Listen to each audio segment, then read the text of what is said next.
Demat account, mutual fund, expense ratio, exit load, AMC, क्या होता है ये सब और क्या आप अपने पैसा को इन्वेस्ट करना चाहते हैं और कैसे करेंगे। आइए, स्टॉक मार्केट में क्या होता है पैसा, कैसे बढ़ता है, म्यूचुअल फंड क्या है, डीमेट अकाउंट क्या है, इन सब के बारे में एक बेसिक नॉलेज लेते हैं ताकि आपको इन्वेस्ट करने से पहले इतना नॉलेज होना जरूरी है। अगर हमें स्टॉक मार्केट में इन्वेस्ट करना है, चाहे शॉर्ट टर्म हो, लॉन्ग टर्म हो, हाई रिस्क हो, लो रिस्क हो, जिस तरीके से भी इन्वेस्ट करना है उसका बेसिक स्ट्रक्चर को हमें समझना जरूरी है। तो आइए डिटेल में बात करते हैं इस वीडियो में और एकदम बेसिक चीज को। इस वीडियो के माध्यम से आपको इतनी जानकारी दी जाएगी कि स्टॉक मार्केट होता क्या है और उसमें इन्वेस्ट कैसा होता है, और ये म्यूचुअल फंड हमें इतना पैसा देती कैसे है, इसके बारे में बताया जाएगा। इसका मतलब ये नहीं कि आप इन्वेस्ट करना स्टार्ट कर देंगे और आप रातों रात लखपति या करोड़पति बन जाएंगे, क्योंकि अगर ऐसा होता तो मार्केट में बहुत सारे लोग हैं इतना लॉस लेके नहीं बैठे होते। तो आइए एकदम स्टार्टिंग से स्टार्ट करते हैं, एकदम बेसिक से। सबसे पहले बात करते हैं डीमेट अकाउंट। डीमेट अकाउंट होता क्या है?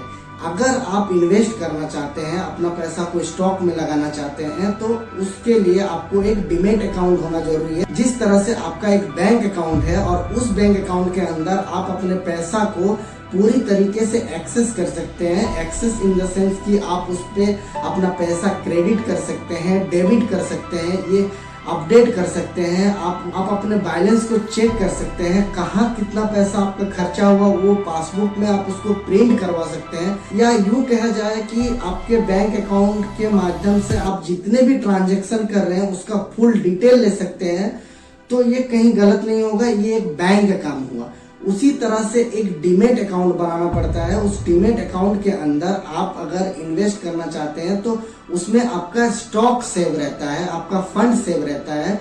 और उस डीमेट अकाउंट को बनाने के लिए एक थर्ड पार्टी ब्रोकर का जरूरत होता है। Third party broker in the sense जैसे जीरोधा हो गया, ग्रो हो गया, धन हो गया, ये सब थर्ड पार्टी ऐप है जिसमें आपको पूरा एक्सेस दिया जाता है। इन द सेंस कि ये अगर इस तरीके से समझा जाए कि ये हमारा एक बैंक है और उस बैंक के अंदर हम सारा चीज पैसा वगैरह रख रहे हैं, तो ये कहीं गलत नहीं होगा। ये भी एक बैंक टाइप का है जिसमें आप सारा स्टॉक वगैरह इस पे आप रख सकते हैं, उसको एक्सेस कर सकते हैं। ये जो थर्ड पार्टी ब्रोकर है ये आपसे कुछ मिनिमम अमाउंट चार्ज करते हैं ताकि आपके अकाउंट को सारा चीज एक्सेस कर पाए और हैंडल कर पाए, क्योंकि कोई भी फ्री ऑफ कॉस्ट आपका अकाउंट को क्यों संभालेगा जब तक आप उसको कुछ पैसा न देंगे और जब तक उसको आपके थ्रू कुछ प्रॉफिट जनरेट नहीं होगा। तो ये है थर्ड पार्टी ब्रोकर। आप बिना ब्रोकर के आप डीमेट अकाउंट नहीं बना सकते हैं, और अगर आपके पास डीमेट अकाउंट नहीं है तो आप स्टॉक में इन्वेस्ट कर ही नहीं सकते हैं। ये पूरा का पूरा डिजिटलाइज है और डिजिटलाइज के लिए हमें एक डिजिटल प्लेटफॉर्म की जरूरत पड़ती है। और एक बात, जिस तरह से बैंक में आपका पैसा सेफ रहता है उसी तरह से हर एक डीमेट अकाउंट के अंदर आपका इन्वेस्टमेंट सेफ रहता है। आप ये मत समझिए कि धन, जीरोधा, ये जितना भी ब्रोकर है इसका कोई गारंटी नहीं है, या फिर इस जगह पे हम अगर डीमेट अकाउंट बनाएंगे क्या पता नहीं क्या होगा मेरा पैसा, ऐसा कुछ भी नहीं है। आप अगर किसी भी बैंक में अपना खाता खोलेंगे तो इसका मतलब ये नहीं कि आपका पैसा पूरा का पूरा गायब हो जाएगा। आपका पैसा होगा, वो लोग मैनेज करेगा। जिस तरीके से आपका पैसा एक बैंक में सेफ है उसी तरह से एक डीमेट अकाउंट एक ब्रोकर के वहां पे सेफ है। और अगर आपको डीमेट अकाउंट खोलना है तो उसके लिए आपको आधार कार्ड, पैन कार्ड और एक बैंक अकाउंट की जरूरत पड़ेगी। और सबसे बड़ा बात, इसमें आपको 18 प्लस का एज होना जरूरी है, क्योंकि अगर आप 18 प्लस के नहीं हैं तो आप स्टॉक इन्वेस्ट कर ही नहीं सकते हैं। अब बात करते हैं म्यूचुअल फंड होता क्या है। ये जो बोला जाता है, बहुत सारे आपने ऐड देखे होंगे टीवी पे कि सबर रखो, सबर रखने पे पैसा ज्यादा मिलेगा, नहीं तो फिर दिक्कत हो सकती है, रिक्स है, नो रिक्स है, ये सारे चीज आपने ऐड के माध्यम से देखे होंगे। लेकिन उसमें उतना नहीं बताया जाता है जितना कि एक ऐड में बताया जा सके। तो आइए फुल डिटेल में बात करते हैं कि म्यूचुअल फंड होता क्या है। म्यूचुअल फंड एक ऐसा फंड है जिसमें बहुत सारे कंपनी का कलेक्शन होता है। जैसे ही आप अपने पैसा को म्यूचुअल फंड में इन्वेस्ट करते हैं और वहां पे बड़े बड़े स्टॉक मैनेजर बैठे हुए होते हैं, वो आपके पैसा को अलग अलग कंपनी में जाके इन्वेस्ट करते हैं। इससे क्या होता है कि मान के चलिए आपका पैसा को मल्टीपल्स कंपनी में इन्वेस्ट कर रखा है और उसमें से बहुत सारे कंपनी अगर डाउन में भी चला जाएगा, लेकिन कुछ कंपनी ऐसा है कि अप में जाएगा। तो जो डाउन में जाएगा उसके बाद अप में जाएगा, तो कहीं ना कहीं आपका जो पैसा है वो बैलेंस हुआ रहेगा, आपको उतना नुकसान नहीं होगा। और ज्यादा देर ही तक अगर आप अपने पैसा को इन्वेस्ट करके रखेंगे तो हो सकता है जो कंपनी डाउन पे गया है वो भी ऊपर आने लग जाए, या फिर वो ऊपर ना आए हो तो जो ऊपर आया हुआ कंपनी और ऊपर ग्रो करे, तो इससे ज्यादा अमाउंट आपको मिलने का चांसेस है। और दूसरे जगह पे क्या होता है कि आप एक कंपनी में या फिर एक स्टॉक को खरीदते हैं, आपका पूरा का पूरा पैसा उस स्टॉक के ऊपर डिपेंड करता है। अगर वो स्टॉक डाउन चला जाएगा तो आपका पैसा तो माइनस में चला गया, और अगर अप चला गया तब तो आपको प्रॉफिट जनरेट होगा, लेकिन इसमें रिस्क ज्यादा है। तो म्यूचुअल फंड आपको कम से कम रिस्क में ज्यादा से ज्यादा अमाउंट प्रोवाइड करने का कोशिश करते हैं, ताकि आप उस पर अपना पैसा को इन्वेस्ट कर सके। इसीलिए यहाँ पे दो टर्म्स बताए जाते हैं, एक शॉर्ट टर्म, एक लॉन्ग टर्म्स। अगर शॉर्ट टर्म में आप इन्वेस्ट करते हैं तो वहां पे ज्यादातर निफ्टी 50 में इन्वेस्ट होती है, तो वहां पे आपका हानि होने का या फिर माइनस में जाने का चांसेस होती है। शॉर्ट टर्म में आप एक ही बार में ज्यादा पैसा आपको मिल सकता है, लेकिन लॉन्ग टर्म में धीरे धीरे बढ़ती है। तो इसलिए रिटर्न्स जो आती है वो बेनिफिट ही मिलता है। तो मेरा एक सजेशन रहेगा, अगर आप इन्वेस्ट करना चाहते हैं तो लॉन्ग टर्म करने का ज्यादा कोशिश करेंगे। इससे क्या होगा कि आपका जो मनी है जो आप इन्वेस्ट किए हैं वो सेफ रहे और एक्स्ट्रा में हमको कुछ बेनिफिट मिले।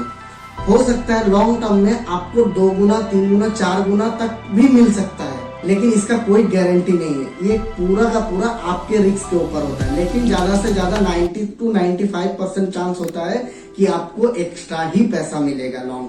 और म्यूचुअल फंड में 2 टाइप का इन्वेस्टमेंट होता है, एक SIP जो कि हर एक महीना आपको थोड़ा थोड़ा पैसा इन्वेस्ट करना पड़ता है। हर एक महीना जैसे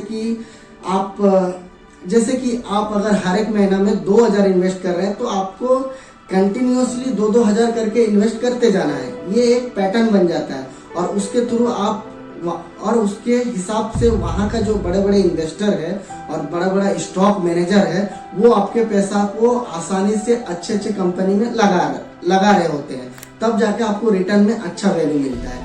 और दूसरा इन्वेस्ट है लमसम अमाउंट। लमसम अमाउंट का मतलब है आप एक साथ बहुत ज्यादा पैसा अमाउंट इन्वेस्ट कर रहे हैं, जैसे कि आप 50,000, 1 लाख, 2 लाख एक साथ में इन्वेस्ट कर रहे हैं, फिर साल भर बाद आप 50,000 या फिर 1 लाख रुपए फिर से इन्वेस्ट किए। ये एक लमसम अमाउंट होता है जो आप इन्वेस्ट कर रहे हैं। तो ये म्यूचुअल फंड का सेमी फंडा है। ये कोई शॉर्ट टर्म या लॉन्ग टर्म अगर ज्यादा अमाउंट पेड किए तो वो शॉर्ट टर्म में चला गया, लॉन्ग टर्म में चला गया, ऐसा कुछ नहीं है। ये आपका एक सीक्वेंस है। आप 2-2 हजार करके मंथली बेसिस पे पे कर रहे हैं, या फिर आप 6 महीना या फिर साल भर में एक साथ 1 लाख रुपया, 50,000 रुपया, 30,000, 20,000 ऐसे कुछ अमाउंट, बड़ा अमाउंट पेड कर रहे हैं, वो लगभग इसके इक्वल हो जाता है। तो अब जितने टाइम तक आप म्यूचुअल फंड में अपना पैसा को रखेंगे उतना ग्रो होने का चांसेस है आपके पैसा का। आई होप कि आपको म्यूचुअल फंड का कॉन्सेप्ट बहुत ही अच्छे से क्लियर हो चुके होंगे। तो डीमैट अकाउंट से आप उस अमाउंट को देख सकते हैं कि आप कितना इन्वेस्ट किए हैं और आपको कितना % का प्रॉफिट हुआ, कितना % का लॉस हुआ। ये सारा का सारा डीमैट अकाउंट एक्सेस करता है। तो इसलिए म्यूचुअल फंड और डीमैट अकाउंट का होना बहुत ज्यादा जरूरत है। वो एक दूसरे के साथ कनेक्टेड है और आपको सारी अपडेट वो डीमैट अकाउंट देती है। अब बात करते हैं एक्सपेंस रेशियो। एक्सपेंस रेशियो होता क्या है? ये जो बड़े बड़े स्टॉक मैनेजर आपके पैसा को इन्वेस्ट कर रहे हैं मल्टीपल्स कंपनी में और रिटर्न्स में आपको प्रॉफिट जनरेट करके दे रहे हैं, इसके बदले में कुछ चार्जेस लेते हैं आपके पैसा से। ये जो स्टॉक मैनेजर है इसको सारा चीज पता है कि कौन सा कंपनी का स्टॉक अप जा रहा है, कौन सा कंपनी का स्टॉक डाउन पे जा रहा है, किस पे इन्वेस्ट करना है, किस पे नहीं इन्वेस्ट करना है। रात दिन मेहनत करके आपका पैसा को सही जगह पे इन्वेस्ट कर रहे हैं ताकि आपको रिटर्न वैल्यू अच्छा मिले। तो इसमें से आपको कुछ % देने में क्या ही जा रहा है, तो वो अपना चार्जेस ले लेते हैं।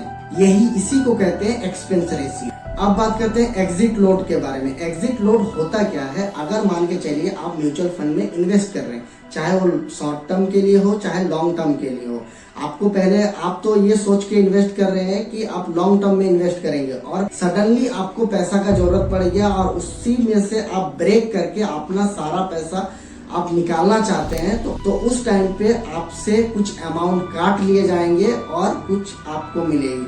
इन द सेंस कि अगर आप 100 रुपया इन्वेस्ट कर चुके हैं तो हो सकता है उस 100 रुपये में आपको 60 रुपये मिले, 40 रुपया आपका काट लिया जाएगा।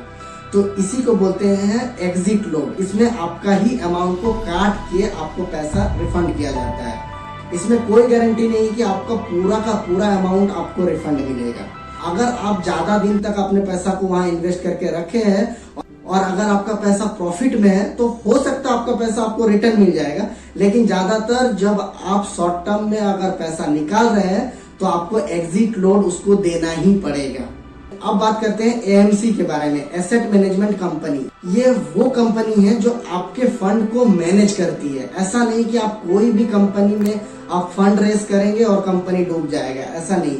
कोई भी कंपनी में जैसे आप इन्वेस्ट कर रहे हैं तो वो कंपनी भी चाहता है कि आपके फंड को मैनेज किया जाए और आपके फंड को सही जगह पे लगाया जाए ताकि आपको ज्यादा से ज्यादा रिटर्न मिले।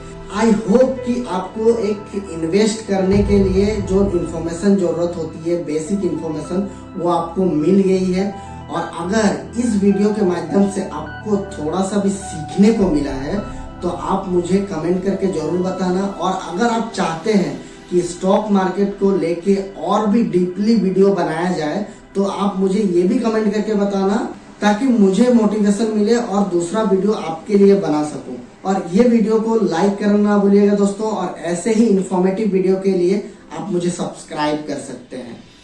Thank you for watching this video guys. जय हिंद।